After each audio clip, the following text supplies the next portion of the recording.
Namaste.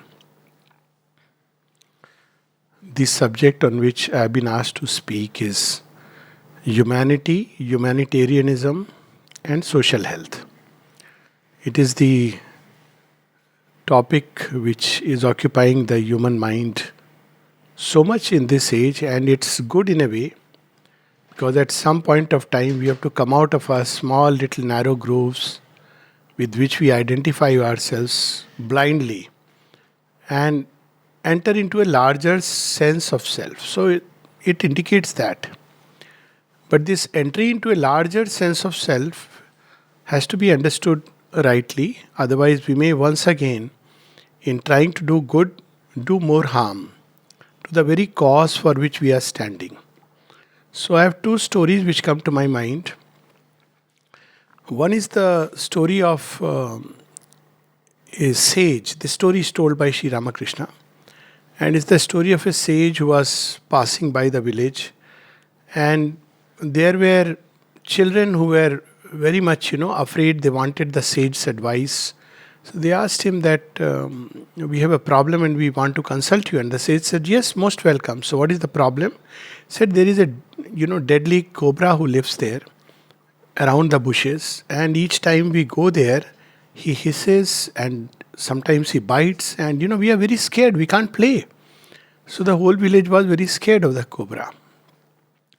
So the man said, "See, instead of giving you an advice, I'll give an advice to the cobra. Because as long as he retains his own nature, there is not going to be any change in the situation." So sages, it seems, have that kind of capacity. And this is not just a story. It is said that in Raman Maharishi's ashram around that area, wild animals lost their capacity to be wild. And Sri Aurobindo speaks of that. The tiger does not attack the yogi. It is there in one of the aphorisms, and it has actually happened. There are two stories. One is story within story. One is the story of the mother, where she was sitting in meditation by the side of a tree, and suddenly she felt a little uncomfortable. She comes out and sees, she uses the word beauty looking at her, and that beauty was none else but King Cobra. And she looks at the cobra and she is wondering, why is he come? I am not threatening it in any way. Animals don't attack unless they feel threatened. So she realizes she's sitting on his house. So she slowly begins to shift. And then the cobra realizes that, she's no threat to me, and goes back slithering and jumps into the pond. And the other is of Madam Alexandra David Neal, who was in Tibetan mountains, and she was told, "Don't go through that passage because there is a tiger there and he attacks." And tiger is beastly creature. If at all you want to really, it's not lion. Lion is still okay, but it's like huge, formidable, cunning, and really. So she was going, but still she said, "No, it's okay. I'll go through that passage." So she was walking alone, and sure enough, the tiger encountered her. So she sat down in meditation. She entered into a state of utter compassion. She was a Buddhist. And she said, "If this what the Lord wants, that I should be eaten by the tiger, let me not have any fear or anger or hatred towards the tiger. And I am ready and prepared." So she was ready and prepared, but probably the tiger felt otherwise. He was not used to taking such a sweet meal. He would attack those. Actually, animals attack if they get a smell of fear or anger, aggression. They are very sensitive to it. But here was a calm countenance. That's why it is said that many of these animals don't attack if they think you are dead. Basically, they catch something that emanates from us, and that's a law of the whole universe. We incite anger in others, hatred in others, but that's a different story altogether. Love and kindness in others. So the tiger had gone away, and she realizes it later on. So in this story, the yogi goes and tells this cobra that, "Why are you doing this? Your life is, people curse you, they don't like you, and all the children are scared of you. Is this life worth living this way?" So he says, "Yes, you have a point. What do I do?" He says, "Don't bite them." And he walks away. Cobra takes it to heart, a little bit too much to the heart. So after 1 year, when the sage comes, now it is the cobra who is lamenting. He is in the bushes, he's full of pain, full of wounds. And he asked the cobra, "What happened to you? Why are you in this state?" He says, "You told me not to bite. I didn't bite. So now children play with me. They put stones, they pelt stones, and they take it that, this fellow won't bite. So because of your advice, this is my state." So the Mahatma tells him, "I told you not to bite. I didn't tell you not to hiss.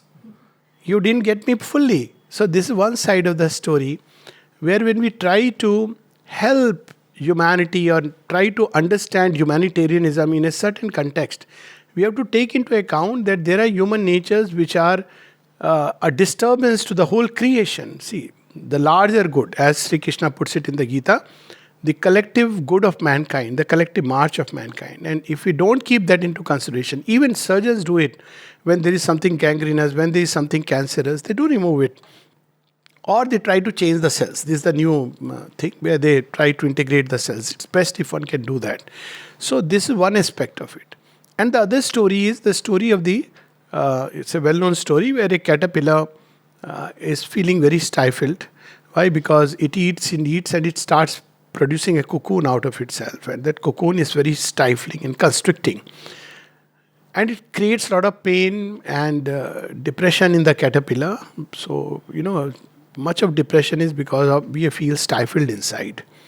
And we don't know how to release that which seeks release. That which seeks really release is our soul. We don't know that. So we are just stifled. So when you feel stifled, what happens when somebody is angry? One is angry with oneself, but one throws the anger outside. You are responsible, you are this. So that's what is happening to the poor caterpillar in his little caterpillar world. Well, big caterpillar world. It may be little for us, but for the caterpillar, it's his whole universe.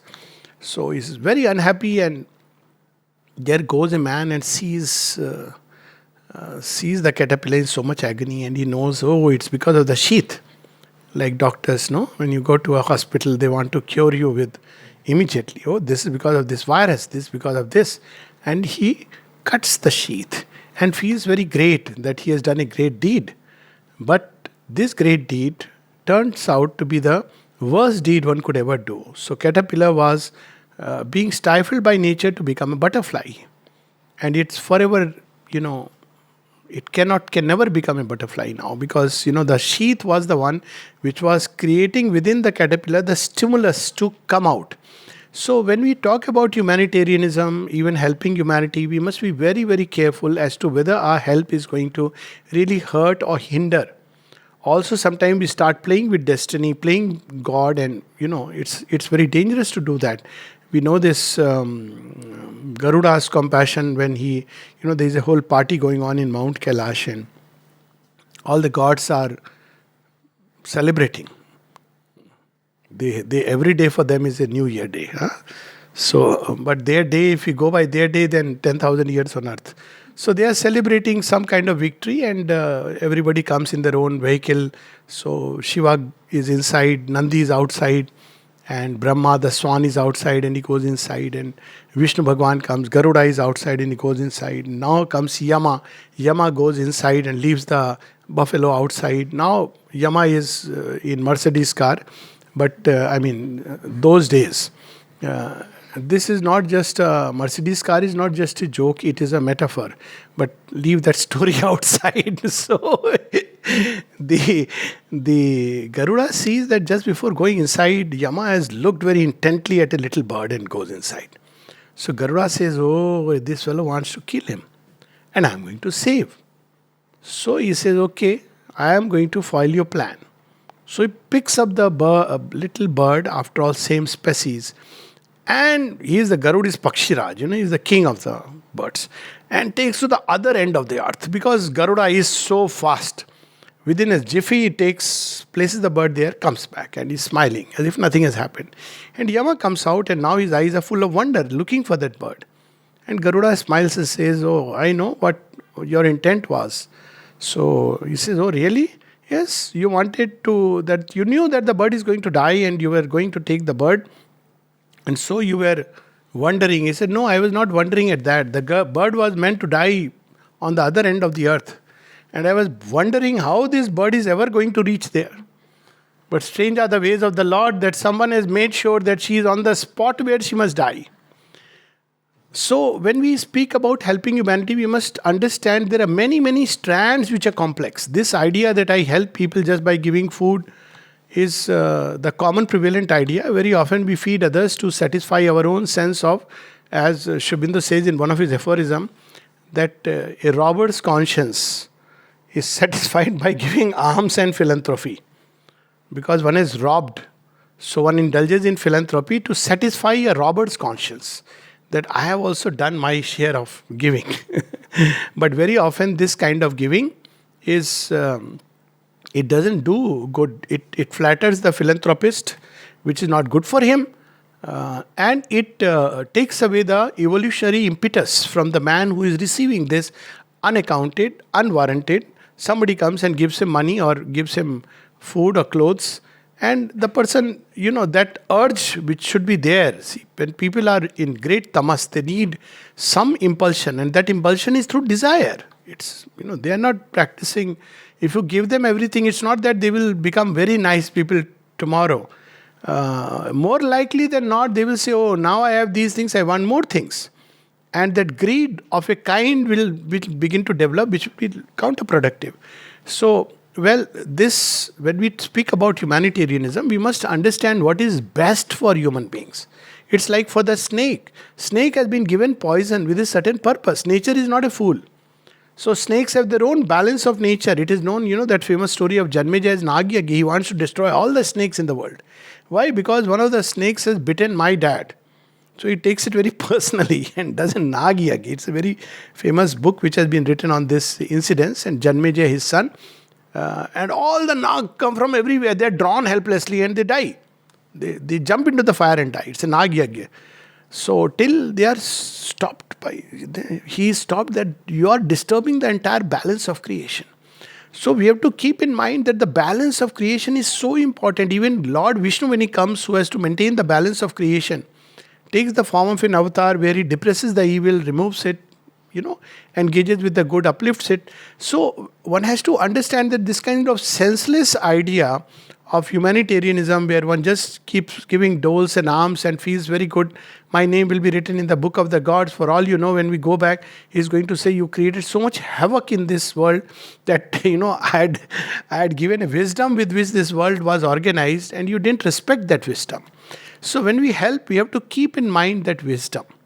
So what is that wisdom which is operating in the world? Isn't God capable of, if we take that view that there is the divine presence in all things, is he not capable of really removing the misery of this earth? Very much he is capable. Why doesn't he do it? That was the question asked by Anatole France. Why doesn't he do it if he can do it? And if he cannot do it, then why does he call himself God? So there is a wisdom that is operating in creation, and it is working to help us grow and evolve.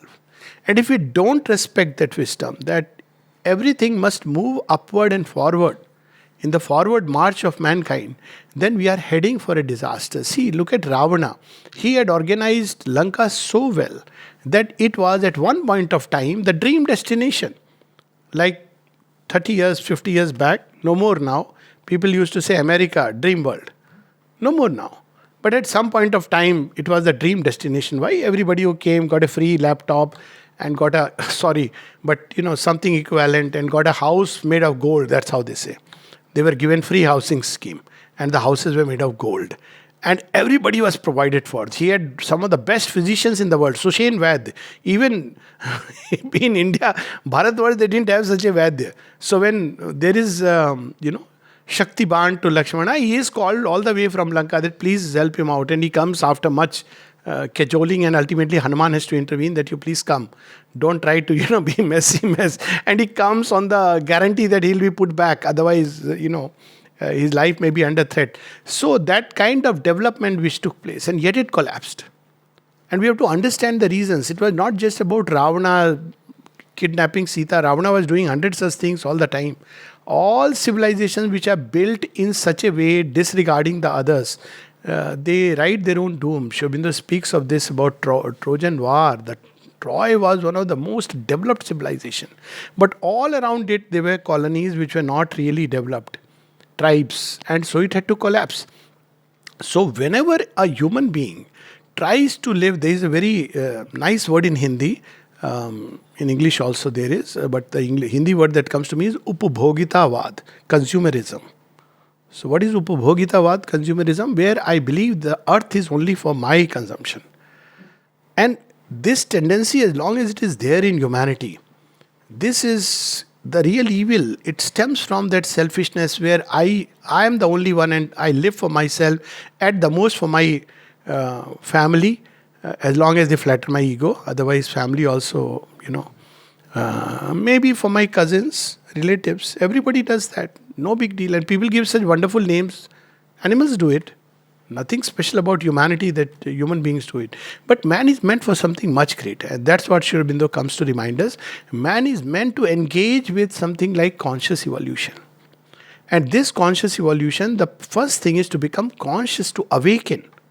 The biggest gift that we can do and help mankind is to awaken. There is a very wonderful one-line sentence of the mother. What best gift you can give to a child? We give children gifts when they have birthday. The best gift, she says, you can give to a child is to awaken in them the thirst to know, to learn. This thirst. How do we awaken? When they see parents are engaging in the thirst to know. Unfortunately, by the time we are 30, we believe we know. Now we have to tell our children what they should do and shouldn't do. So to awaken in a child the thirst to know, it's a great gift. And one of the simplest ways through which one can engage in conscious evolution is education. All education implies that we believe we can change and grow and evolve. That's why there is education.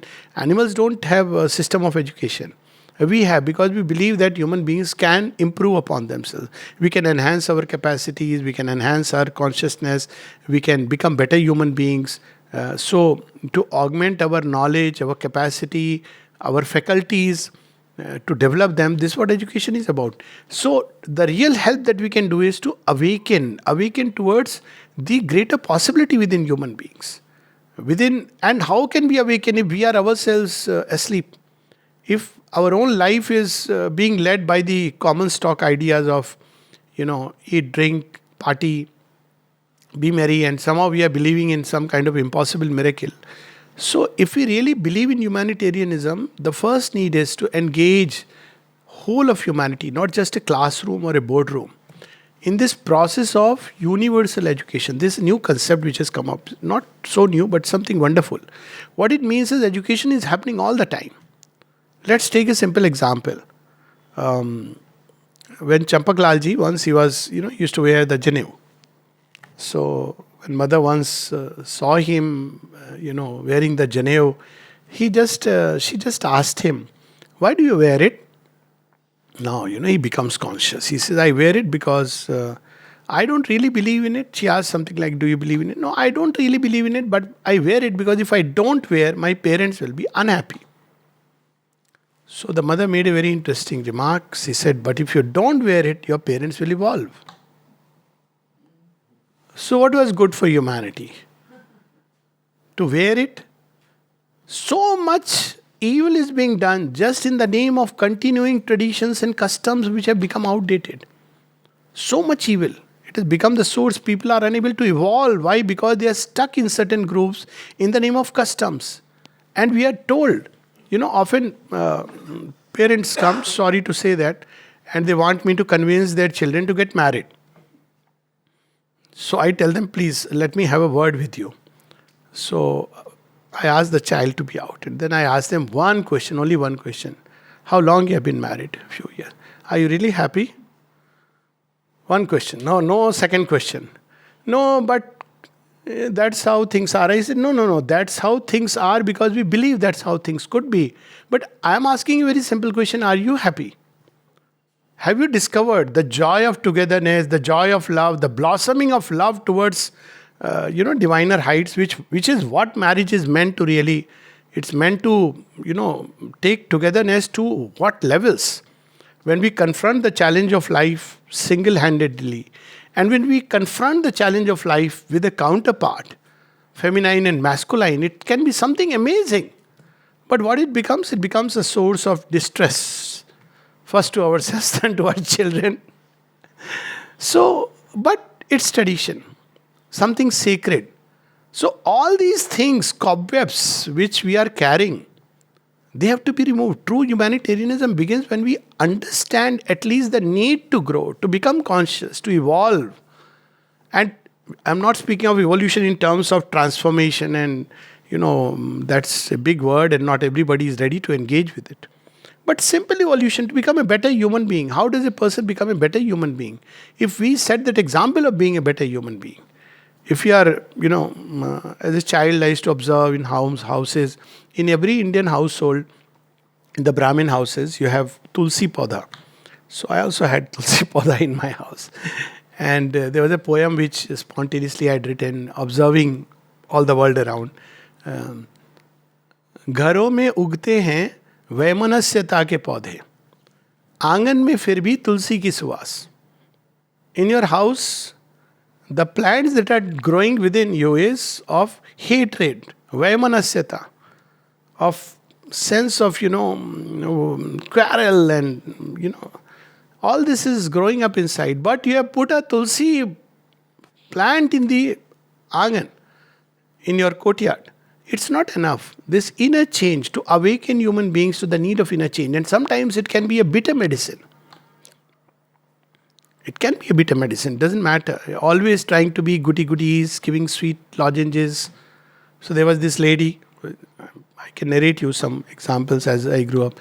Must be 5 or 6, and this lady used to come and always speak about her daughter-in-law, and always complaining, grumbling. There is a group of people, even if you give them, whole universe, they will say it is so horrible. So you tell them, leave it. No, no, no. Okay, make it better. No, no, no. The person who gave me. So she was all the time complaining and grumbling. So one day, to my mother, not to me, of course, I was a little kid, and I would pass by. Then that day I suddenly stopped and I told Tai, we used to tell her, why are you all the time, speaking ill of your daughter-in-law? So she said, what is he saying? So my mother started, nahi, kuch nahi. He's a child, he says such thing. No, no, no, mom, don't stop me. This is not good. Every time I come, she's a nice lady. To me, she was Bhabhi. I said, how can I listen my Bhabhi's burai all the time, just because you are.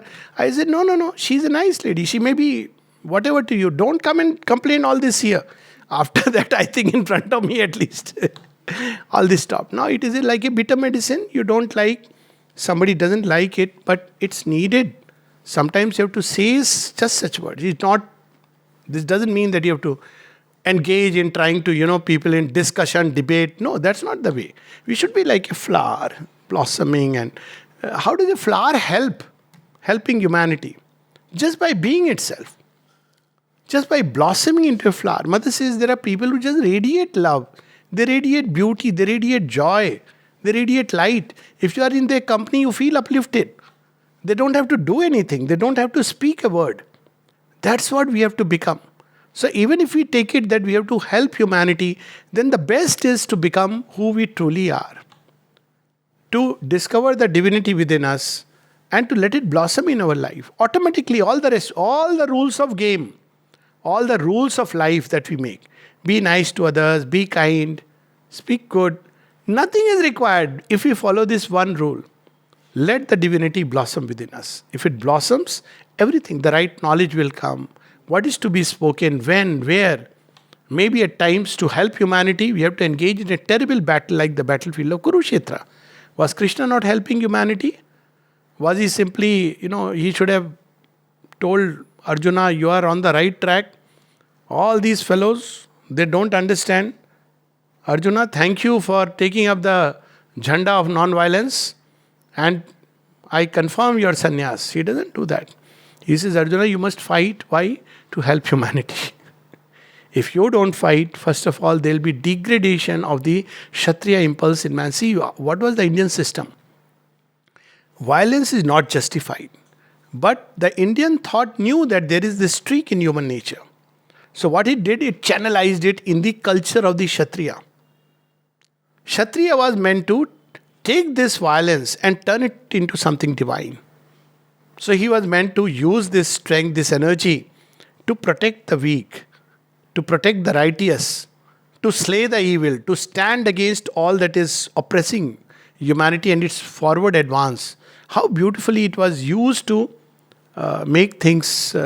So he says that if somebody like you doesn't do that, what will be the example of Kshatriya? It will be only the example will be of Duryodhana and his kind. That will be the example. And second, imagine what will happen to Dharma in a land of Dharma if a person who doesn't respect even his own sister-in-law, what will be the state of affairs? So this idea of humanity and humanitarianism is not being pacifist.